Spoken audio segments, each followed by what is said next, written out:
Hi, welcome back to the Drone Labs. In this tutorial, we're teaching you how to use the 360 panorama feature in your DJI drone. What can this feature do?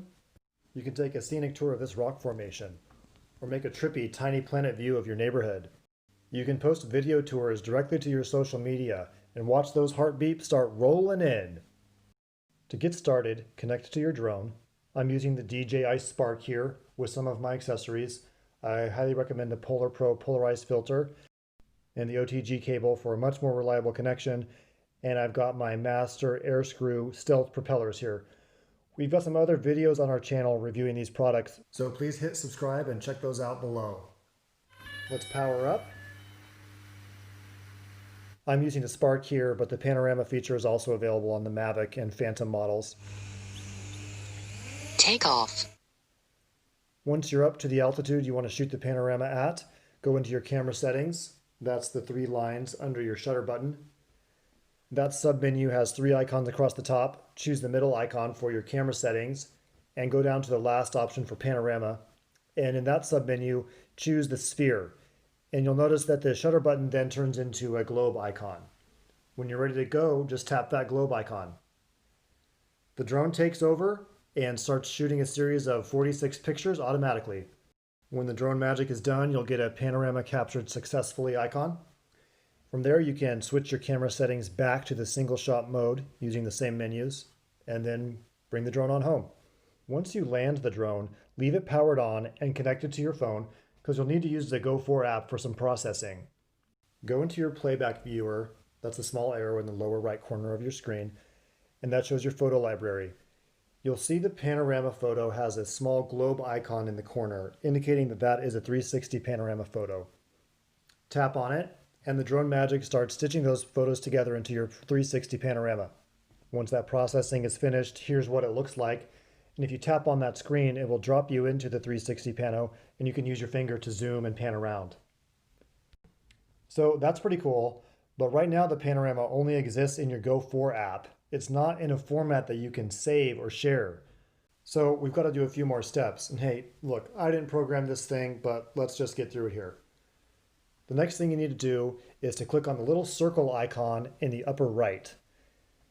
That will start the export process that saves the stitched image to the SD card inside your drone. Once that's processed, the circle icon turns green on the left side, showing that you've got a copy of this saved on your SD card. But you're not done yet. You also need to click on the download button. That pulls a copy of the file from your SD card over onto your phone's memory. You'll get a confirmation message, and now you're ready to share. From here, you're done with the drone. You can power down and back out of your Go4 app. Now we need to verify where that file was stored on my phone. So I'll go into my Google Photos and look for the folder called Pictures. Depending on your phone and your drone model, it might have a different label on that folder. So just take a look and verify where that stitched photo got stored. Now, if you were to try to share that photo with a text message or an email, your friend would just get a flat, warped, distorted photo.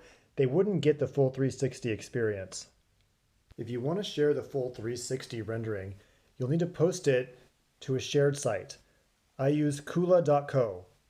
It's a free site for you to use and post 360 panoramas, and anyone can view them without setting up an account.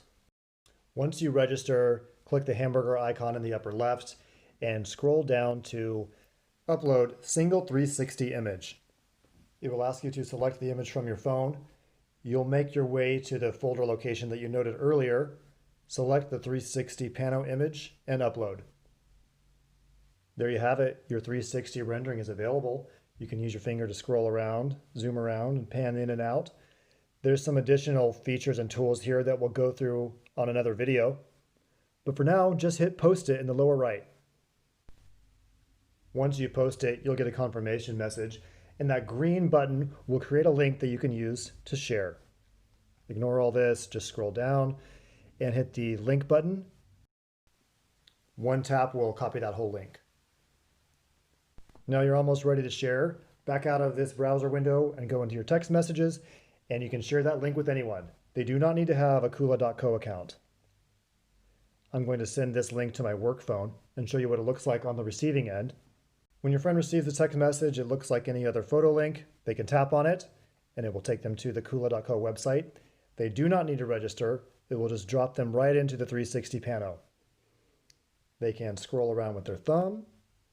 Another cool feature is that the viewfinder tracks as you move the phone. Even if you tilt the phone and move it up and down, the 360 pano moves with you.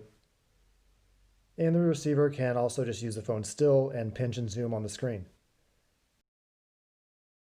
You just did it. You learned how to shoot panoramas, export them, and share them, all using your phone. No computer required.